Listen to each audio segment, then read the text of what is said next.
because I would have forgotten, and then I would not have been happy because I want to be able to share these afterwards. Are you guys able to see the Sandler system on the screen? Yep. All right, I'm going to just, if I pull it over here, can you still see it? Mm-hmm. Nope. No, we can see it. We can still see it. All right, cool. All right.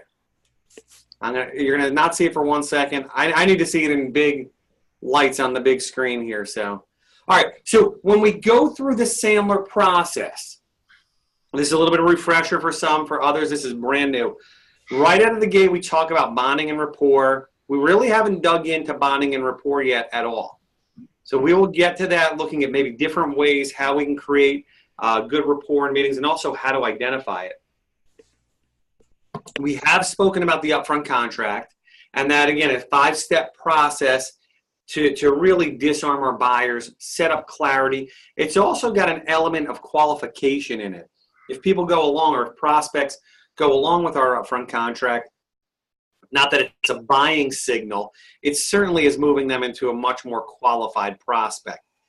And those two components of the sub are occurring entirely throughout the sales process. We're always doing good rapport building.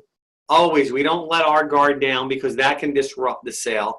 And we've always got clear next steps. We are always setting up clarity for our next meeting, what should happen, when that'll take place, and what the outcomes of that meeting will be. But what happens when we get to the meeting? You know, we've done all this great stuff. What happens is we need to start to have a conversation. And that's where the pain step starts us out. Now, we can look at the pain step and we can say this is all about just having a conversation. That's really what pain is all about at its core. Is anybody familiar with the term consultative selling? Does that ring a bell to anybody? See a couple of heads nodding. Yeah. So consultative selling is a series of questions that we ask when we're out in the field. And when I was in the field, that was one of the big titles of training that we would go to, is consultative selling, with an idea of, hey, if we're going to ask more questions of our prospect, we're going to get better data, we're going to get them bought in, and we can fine-tune our solution against what the needs of that buyer are. And consultative selling is awesome. If we look at the pain step at Sandler, it really, and I don't know for a fact, but my belief is, and I've had clients come back and say it predates the world of consultative selling. This was developed in the 60s. I don't know if I've seen anything close to that. But we're going to take the idea of consultative selling and really just go deep. That's the idea of the pain step. We're going to understand specifically what this buyer wants and get them emotionally connected. And Dan, you alluded to that earlier. So when I go back to my selling days, back in the probably 2005 arena, I ran an inside sales team. And we had this great trifold. And it was based on consultative selling. We would ask a few questions. The prospect, it was an internal sales team, so everything was done over the phone. We were opening up brokerage accounts. The prospect would ask for or answer a question a certain way, and our team was trained to go to the solution based upon that response. And we sold a ton of business that way, and we did very good work, but it really wasn't going deep. So we probably left a lot of opportunity on the table. So the idea of consultative selling, or perhaps even we work with a lot of salespeople who are doing a good job of asking questions, is the moment they hear that a prospect has an issue, they immediately jump over to, I can fix that for you. And at Sandler, or what David Sandler created, was really a system to go much deeper into the world of pain. And that'll make more sense. Now, some of the pushback that we get is that, boy, this is going to take a long time. And I'm going to walk you guys through a script and we'll give you it. We'll send it out to you. But we hear, this is going to take a long time. Boy, that's a lot of questions that I have to ask. You mean I got to ask all those questions? And the answer is yes. The idea that we're gonna create today is we're going to give you we're going to hand over a series of questions. We're going to talk about this. We'll role play it for a couple of minutes. The idea here is to truly understand what the prospect is looking for. Now, when we do the role plays, you're going to find that it's going to be very scripted. But Dan probably could attest to this at this point. And actually, Christine and Sheila, Denise would attest to this. The pain step, when Denise is out in the field, truly is a conversation.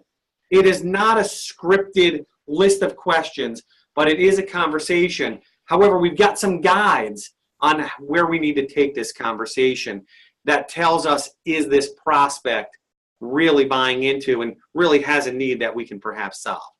So we're going to go a little bit deeper here. I'm going to just shift the slide in for a sec, or in a second. And we're going to go right here. All right. You guys can see this, correct? Do I need to make it bigger? Everybody's cool. Brian, you're good? You're good, Dan? Brian, you're good? Yep, I'm good. I can see it. All right. Prospects buy for their reasons, not the salesperson's reasons. We see it all the time. Salespeople want to go out. They want to pitch. We've got great products and solutions. Let me tell you why you should buy it. That's the last thing we want to tell a buyer. We need to understand if a buyer even has a need for what we offer, and whatever that need is it something that we solve for? So I'm not there to throw out a net of, we do 7 different things really well. Which one would you like? It's, let's understand what the issue is from the prospect, and then let's determine, do we have a solution to fit that gap or that need that they have? And there's a lot of salespeople out there that do pretty well selling the traditional way. But the reality is, in many of those cases, the prospect has done their homework. They know exactly what they're looking for. Now, the second piece is interesting because this is where we can go sideways sometimes with Sandler. Not every prospect is qualified to become a customer. Now, when I teach this to some folks, some salespeople, I've had business owners get very excited.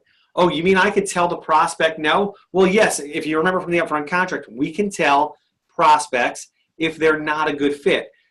Some of our business owners, some of our salespeople have been told no so many times that they feel very empowered at this point to tell somebody no. And that's not the idea, to make someone else feel bad, to make you feel good. It truly is, let's determine if and when this prospect should become a customer.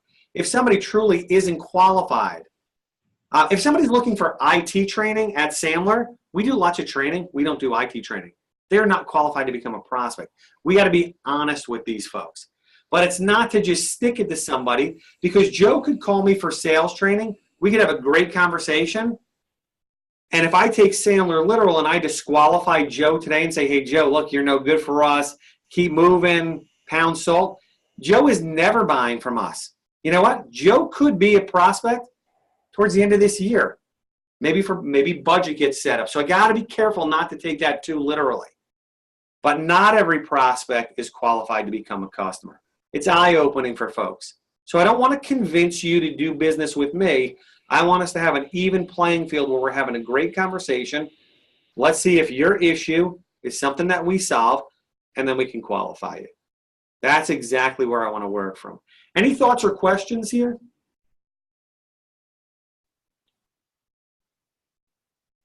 Nope. I will. Joe, what are you going to say? No, I was just going to say, Dave, it's valid, and it's, you know, years and years and years of experience. It's the lesson you learn from doing it the wrong way so many times. So it's all valid. Absolutely, absolutely. All right. So when we look at, I like starting out with the sub because we have that little bucket, that little compartment that says pain. Everything you see on your screen right now is all categorized under pain. So we have 4 buying emotions that we are selling to. And they go in order of easiest to sell to hardest to sell. So pain in the present is the easiest. Pain in the future, not as easy. Pleasure in the present, not as easy. And pleasure in the future, really hard to sell to. And I'll give you a couple of quick examples of each one of these. So I was talking to a guy who owns a boat. He bought a boat, I think it was a year or 2 ago. And I said, well, how long did it take you to buy that boat? And he, you know, he cruises around, does his thing. How long did it take you to buy that boat? 8 years. That's pleasure. I got to imagine. I've never trained anybody that does boat sales. Actually, we have a number of folks down in Florida that work with boat salespeople, it's got to be a tough sale. That would be pleasure. Where most people are buying is in the pain in the present and pain in the future. They're trying to solve that emotion. Every action we take in life is designed to solve pain. So Joe just scratched his shoulder. And not to pick on Joe, he is solving pain. He had an itch, you solve it by scratching it. Every action we take is designed to eliminate or avoid pain. That's the reality. So let's look at pain in the present and pain in the future, because that's typically what we are selling to. So I use an example of cars. We got a client, he's got a Honda Accord. It's 270,000 miles on it. And this is a client who financially does super well. So it's not lack of dollars, it's truly, I just want to keep the car. And you might know somebody like this. They have a car that has a lot of miles on it, and perhaps that person at some point wants to buy a car. So think about the person maybe that you know, and I'll share a little bit of an example of this individual. Although he never bought a new car. Brakes go out, you got to put new brakes in. Your tires wear out, you got to put new tires in. As cars get older, things start to break down, and the person you know, or maybe this gentleman, at some point they say, or they do say that they want to buy a car, but at some point they want to go out and buy a car. But how long do they take actually from wanting to buy the car to when they actually make the decision? Julie, take a stab in the dark. What's that window look like? Well, I think it would depend on the purchase. If it's a larger scale purchase, it may take you longer to make that decision. May take longer. So for people, if you know somebody who's had a car that they stretched out, they're happy to go to the car dealership, but they don't need to walk out with a car. Now, what I would say to this guy is, all right, your car's parked out here, and if you ever saw our landscapers that drive through here, they could wipe out a car or two. I said, if your car gets wiped out by one of these landscaping trucks and it's totaled, how fast are you buying a new car? Sheila, how quick are you buying a new car when that happens? Instantly. And this discussion is my husband, by the way. Do we need to talk to him after this call? Well, he just got a new car, but it took him like 5 years. There you go. There you go. It boils down to need, which means there's need and want. Need is pain. Want is kind of neutral. And, when, your boss calls you up and says, I'm moving you to Toledo, you have a week to find a house. It doesn't take you long to find a house. Yeah. Right? Yep. But if you're thinking about maybe moving, you're comfortable where you are, should I build something? You go through the architecture plans, you look around at what's on the market. It could take you a year to buy a house. It could take, yeah, absolutely. And it could take longer. So we've got to be aware. The beauty of what we teach at Sandler is we've got the 7 steps. So every opportunity that you work on, you can overlay against that opportunity to see where you are. And just like Christine shared and Joe sharing, when we start to work on opportunities, we can overlay this little chart against every opportunity that we work on. Do they have pain in the present, or is their pain somewhere down the road? Or do they not have any pain at all? Because that will tell us what their urgency is going to be and how important that is. And one of the big challenges that we run into is, for example, pain in the future. So, pain in the future, I think the car is a good example. Think about your husband. Why do we want him to have a new car? So that when he's driving at night or when something happens, he needs to go out, he wants a reliable car. So God forbid, your car breaks down in the middle of the night and you need to call somebody. Your husband probably could take care of himself on the side of the road if he needed to. I'm not picking on your husband, but imagine if you have an 18 or 19-year-old kid who's got a car that's starting to wear down. Do you want them driving at night? You might think about putting them into a newer car, because I think there's a great commercial that shows a couple of kids out on the street at night where the car broke down. And that's the difference. When we see pain in the future, hey, we know we need to replace that car at some point. We bring it back to the present. We bring it back to today. And we say things like, well, let's imagine in 6 months from now, you're out driving in a snowstorm and God forbid your car fails to start. What are we going to do? So you bring the pain back to today because we know that pain in the present is the most impactful way for people to buy. Likewise, we ask questions such as, what happens if you choose not to do anything? What if you choose not to fix this problem? What's going to happen? So pain in the future can be brought back to pain in the present, and that's what we're fighting for. The other, again, as a repeat, we can take this little chart here, put it over whatever opportunity we're working on, ABC company, and we could ask the question, do they have pain in the present or do they have pain in the future? And that will help guide what questions and what preparation we need to do for the meeting. So these are the buying emotions. We're all using them. So we've got to be aware that our prospects go through the same exact process that we do. Any questions or thoughts here?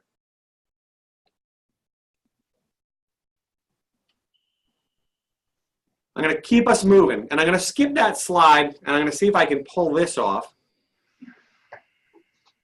Now, for those that have been on, know full well that I cannot draw very well, so we're going to do a little drawing here. We've got 3 levels of pain. We've got surface level pain. Surface level sits at the top of what we call the pain funnel.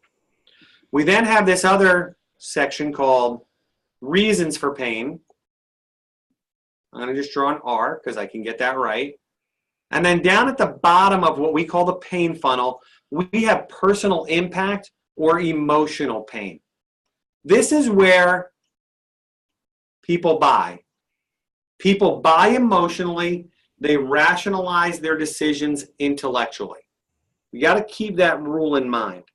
People buy emotionally, or people make decisions emotionally. They rationalize their decisions intellectually, usually with their mom over their shoulder saying, are you sure you want to do this? And we'll talk about that at a later date. So why is this pain funnel so important? In the world of consultative selling, we've taught people, and you guys know this when you're out in the field, ask questions, get the prospect talking, let's understand what they need to do. Well, Sandler, when he designed this program, he was sitting with a psychologist. They literally sat there for 2 years. And they understood the people make decisions emotionally. They rationalize their decisions intellectually. They understood this. So what the pain funnel is doing for you, these questions, these 8 questions to the right, guide us from what is an intellectual conversation into an emotional conversation. So it wasn't as if somebody said, we need to just ask, these are good 8 questions, they flow nicely together. There is psychological backing to why we ask these types of questions, and preferably, not all the time, in some level of order, because we will move people from an intellectual conversation into one that's emotional, where decisions are made. And then when we come back next week, we'll talk about how we help them rationalize it, because we're going to help the prospect run through this process of emotional decision making and rationalizing it intellectually. So we start at the top of the pain funnel at surface level pain. Surface level pain sounds something like this in my world. We really need help with sales. That would be a surface level pain. Think about what your prospects say to you at the beginning of a sale or beginning of a meeting. I could really use your help with blank. I will tell you from experience, 85% of people hear that. We could use help. We could use some help with our sales. And they immediately go what we call sideways. And they begin to solve it. And here's the problem with that. 2 things. Number 1 is it's an intellectual response, and we're now selling features and benefits. I've got a sales problem. Well, let me tell you what we do at Sandler. We're terrific at solving sales problems. And here's how we do it. And we've got these great materials and 50 years of experience. That's not the answer to selling. The answer to selling is to go deep and move it away from the intellectual conversation. But whether or not you do this, we experience it all the time. Think about when you walk into a store or when you're working with a salesperson and you tell them that you have a need, what do they oftentimes do? Do they jump right into solve? You've got a problem with this? Let me show you what I can do for you. So we've got to be aware that we want to avoid that. I'm going to erase that. Now we're going to do a little role play shortly. You guys are going to do a role play, and we're going to see that happen. It doesn't happen all the time, but it typically happens every couple of times. As we continue, now if we look at sales issues, again, when somebody tells us an issue, we need to bring them deeper. This is the guide. Sandler always says, I'll give you the sheet music, but I'm going to leave it blank for you. So we're giving you a guide here of questions that you could be asking in the field, but I don't necessarily want you asking these questions. You got to make them your own, because this is all about having a conversation. If a prospect were to say to me, hey, Dave, I've got a sales problem, I would say, tell me what's going on. And they would start to tell me some stories, perhaps about low closing percentages, maybe revenues being low. And I would say, can you tell me a little bit more? Can you be more specific and give me an example? And then they would tell me about their sales team. And then I would ask this question. Well, I would ask it a little bit different. I would say, that probably just started happening, but let's use this one. How long has that been a problem? Why do I want to know how long something has been a problem with a prospect? Know how deep that pain might be. How deep it might be? Absolutely. What else? Dave, why do you ask the question differently? Why do you ask from the negative? We haven't gotten there yet, Joe. When we get to questioning strategies, that will make sense. Okay. But you guys will find that I typically, and we'll teach you what we call negative reverse selling at Sandler. When we ask questions in the negative, if you guys remember back to week 1 where we did the pendulum theory, do the exact opposite of what a prospect expects, you'll typically get a better outcome. And that's really the basis for asking the question that way. So instead of saying, how long is that going on, which is the question they expect, you say, I'm sure that just recently started. Bingo. Got it. Okay, I got it. Thank you. And then they're going to swing and they're going to go, no, you know what? It's been going on for a while. And what are they getting? More emotionally engaged. More pain. Yep. Okay, I get More it. pain. I'm going to change the pattern. It's a great question. That's a little bit more advanced when we get there. We'll get into that. Thank you. Yep. So what else am I finding out when I ask how long has that been a problem? Dan, take a stab in the dark. You're finding out, you're starting to dig in more about, how they feel emotionally about it. You're finding out how much effort has been put into this, what the impact is. How much it's costing them? How much it's costing? How long? What's the impact? If this has been going on for 17 years, you know what? They may not want to solve it. So I'm getting some indicators here, and I'm making a little shift into that emotional connection. They're going, it's been going on too long. I really need to get this. So I want to very nicely poke them without them seeing me poke them. And then what have you tried to do about that? And how did that work? If they have you in their office, did what they do work? In all likelihood, it didn't. That's why they're talking to you. But we're gentle here. We're not being jerks. We're nurturing them through this conversation. I believe, and don't hold me statistically to this, if we can get this deep into the pain funnel, we are selling really well, probably better, closing more deals than we have, but we're blowing away our competition. I have no doubt about that. Because our competition is hearing issue and they're going sideways, and we continue to go deep. And now we're starting to make a shift into what we call the personal impact or the emotional side of the sale. And that brings us down to how much do you think that has cost you? And I'm going to very, hopefully accurately, give you guys 3 little codes: time, money, and resources. I want to understand how much time this has cost them, and I want them to share that with me. Could be 10 hours a week, every week of the year. That's 500 hours of productivity. I want to understand the financial impact of not fixing it or what's going on. And I also want to understand resource impact. And resources are the staff that fixes that issue. When I understand that, they are locked in because now they have quantifiable pain that they need to solve. And when prospects start to understand, and we might always think that people buy for money, sometimes it's time. Hey, we're spending too much time over here, which means our resources can't do the work that they need to be doing over here, which is efficiency.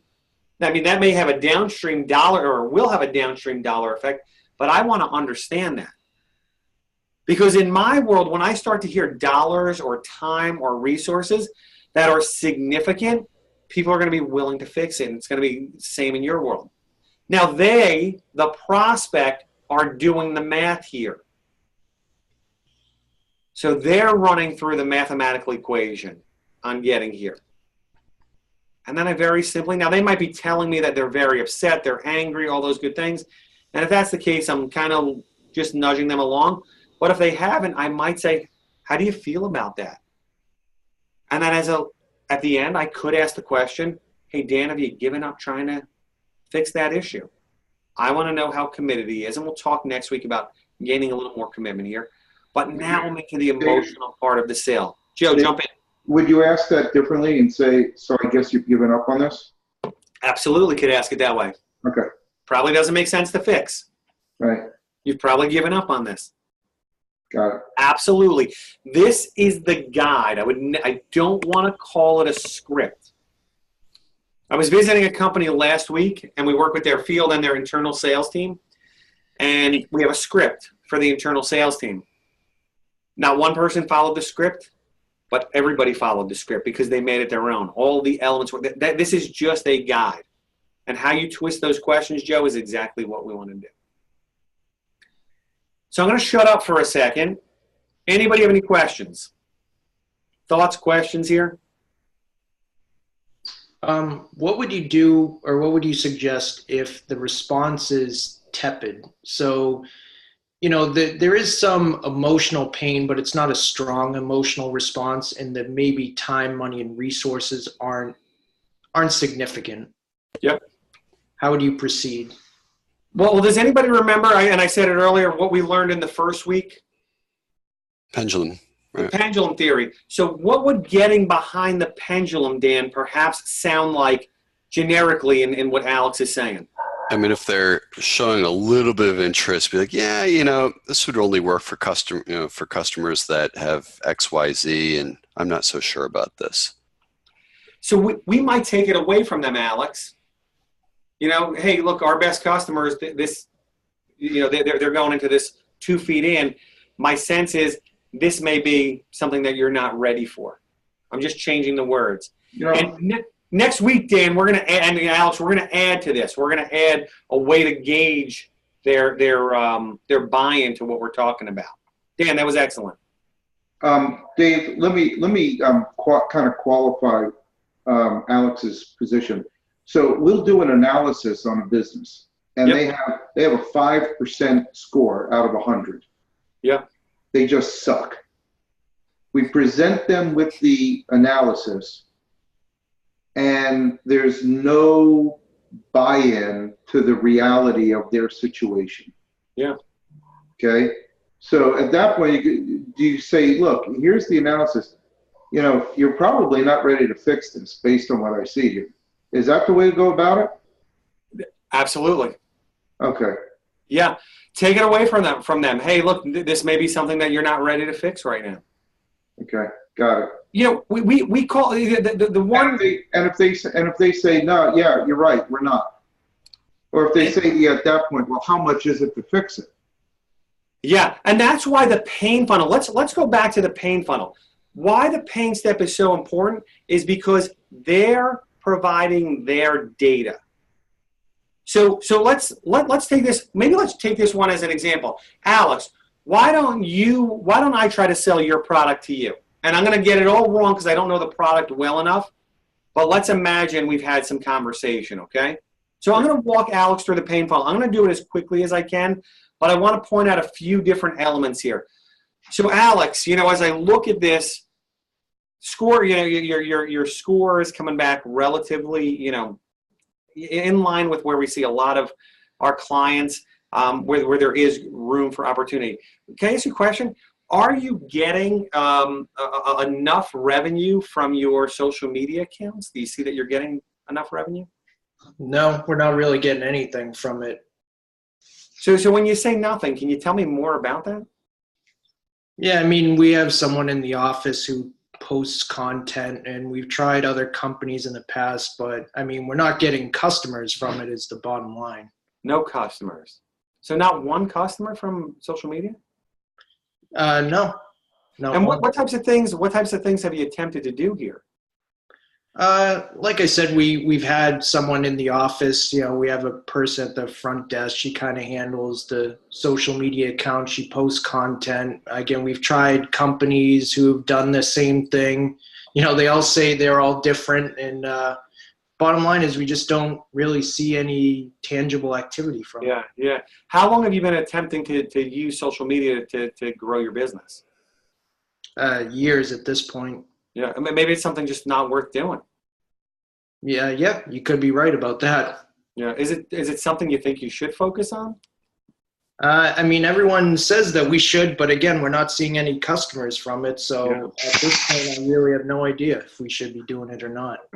I could share with you some of our customer stories. I don't know if they would even make sense, but we've got customers that are generating in excess of $10,000 revenue a month. I don't know if we could accomplish that here. Have you heard any stories like that or anything similar? I mean, the companies that we've worked with, again, everyone says that, that it's going to be different, but at the same time, nothing ever does change. But I mean, I'd be open to at least hearing about that. Yeah. Sure. Before we even jump ahead, how much time is being invested into the social media account? I mean, the person at the front desk, they probably spend, 10, 15 hours a week on it. You think that's the right amount? I have no idea. Okay. And at 10, let's call it 10 hours a week. How many hours is that a month? So if it's 10 a week, that's 40 hours a month. And not getting any return. And can you share a person's first name? Mary. So Mary's spending 40 hours a month? Mm-hmm. Yeah. About that. Wow. And how much did you pay the other firms to do some work for you? About $400 or $500. We've done a couple different companies, but it's around $400 or $500 a month. A month. Mm-hmm. And how much were you paying Mary a month? Or how much are you paying Mary? They're hourly, so like $20 an hour. So how much is that a month for Mary? Here, I'm not great at math. Can you help me out here? 800.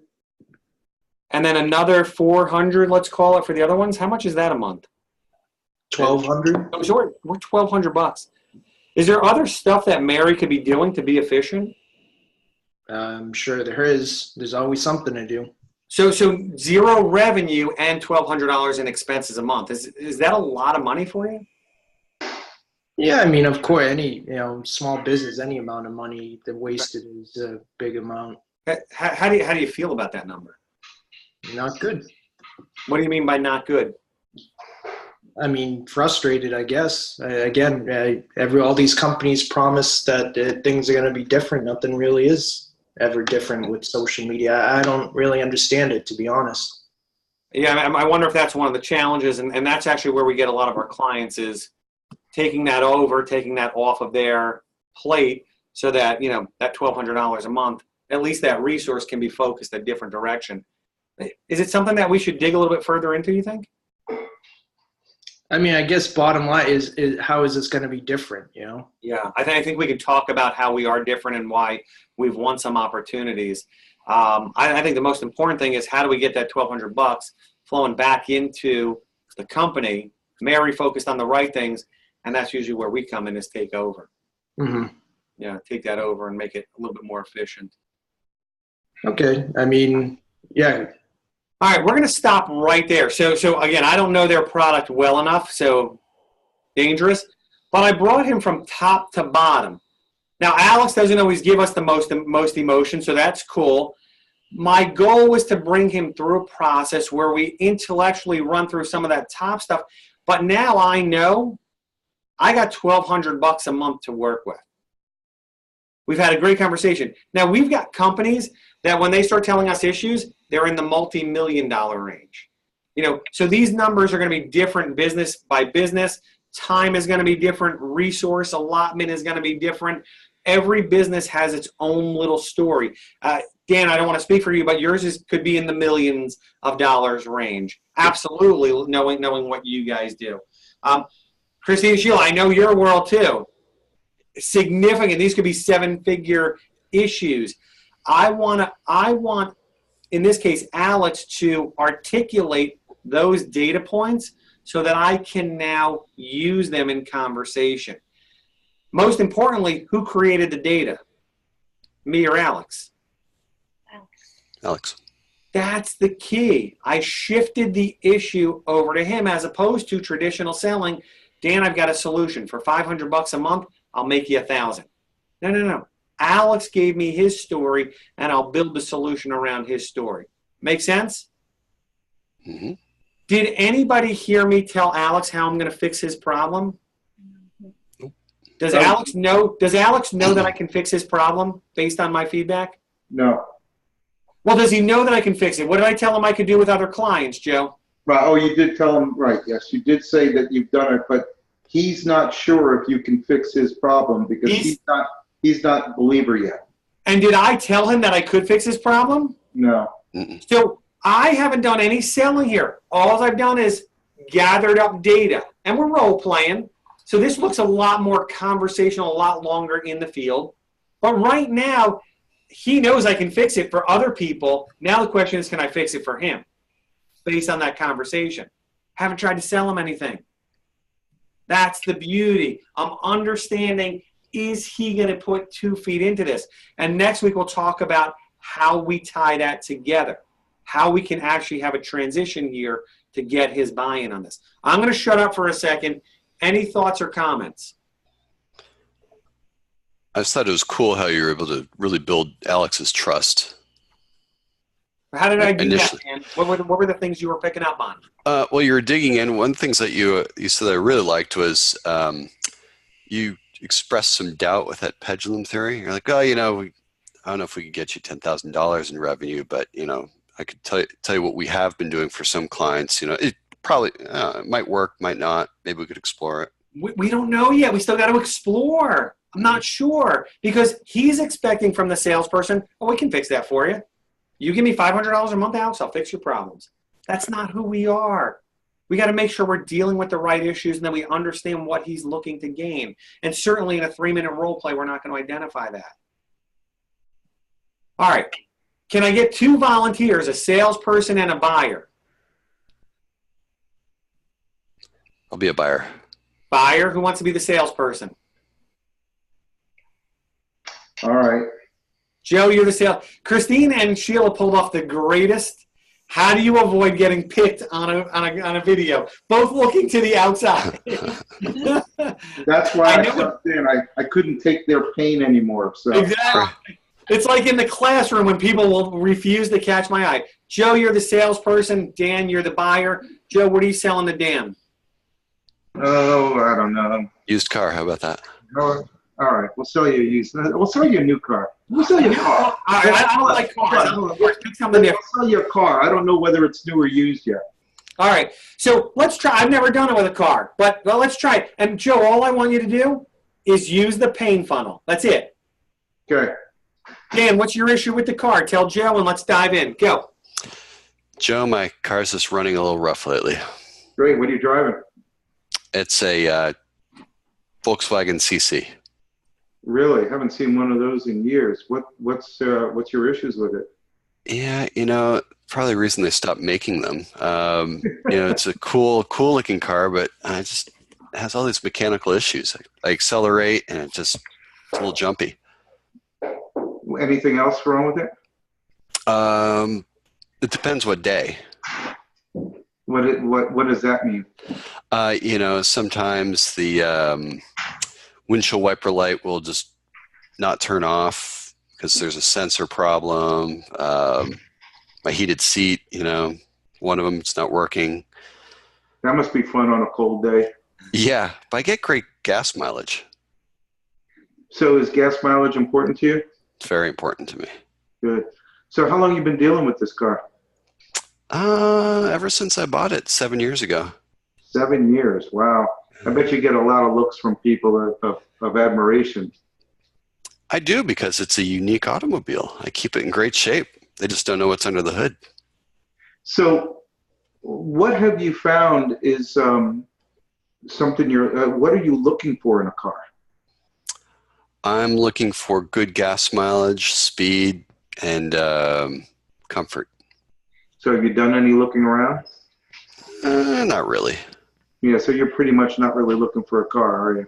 No, not right now. Why is that? I'm just trying to get a couple more sales so I can have the budget to do it. Got it. So, what is it going to take for that to happen? I have to keep applying my Sandler philosophy, but I was just going to say, I know a guy who can help you with that. yeah, exactly. All right. So I have three clients prospects that are ready to close. So once they do that. So if your car just stopped working all of a sudden, the blinker and the seats and it just kind of went out on you, what would you do then? I'd have to buy a car. Actually, a couple months ago, I had some major issues, had to put $2,000 into it, and started thinking about maybe getting another car. So you already have $2,000 in that car?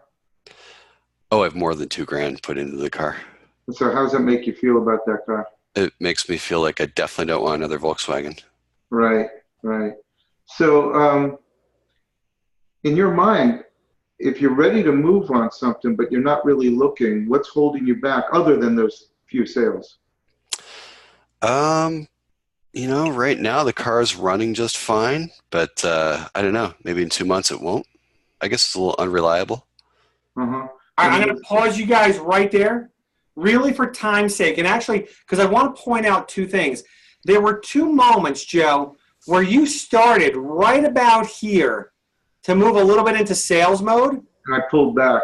And you absolutely, did you guys catch that? Hey, if I could put you into a new car today, what would that? And Joe kind of called, he didn't use those words. We can go back to the videotape, but he went back here. And that is the mastery of the pain funnel, is not to let yourself get out ahead and say, let me show you what I could do for you. I got a watch over here. I got wallets over. That's sales. That's traditional selling. I need to understand Dan's issue before I can put a solution to it. And Joe, you did a great job of pulling it back because I was waiting for you to keep going. That's I don't know good. if anybody else caught that. And then, again, much more conversational than probably mine was, where Dan goes, I dropped $2,000 into it.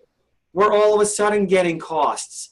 And Joe goes, what else? Oh, or that must be it. And Dan goes, no, there's more money there. That's what it looks like in the field.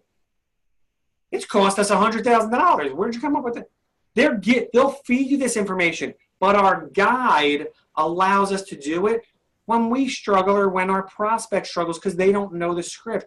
We got to help them get there. That was a very good example of the pain step. All right, we're at 2 o'clock. Let me stop our share here. Dan, do you want to buy or not? Let's get another meeting.